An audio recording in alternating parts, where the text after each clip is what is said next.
that tells us that all of these features on this part are circular. This is something that would be made on a lathe. It would be turned. All of the features of this part are going to be circular. On the inside of this part, you see these hidden lines, right? All these dashed lines are hidden. Those are features that you cannot see if you were just to look at the side of the part, but they are hidden to the naked eye. Those are holes through the part. And we can see that those holes are also dimensioned here and here. Something to notice about all the dimensions of this part is that some of them may be written in 3-place decimals, right? Like this 1 inch and 125, versus this circled one here, which is just written as 0.50.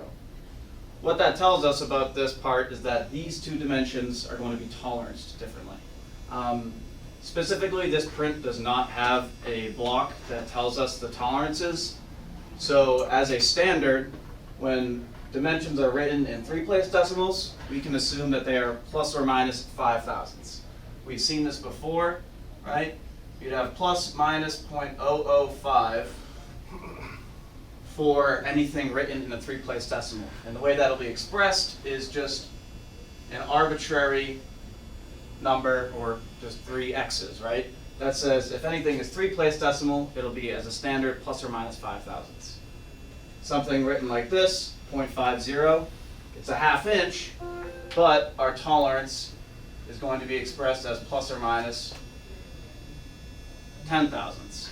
And in our title block, we'll also have tolerances, and it'll be expressed as x decimal xx, saying that with 2 places, you're going to have a higher tolerance because it's a less specific number.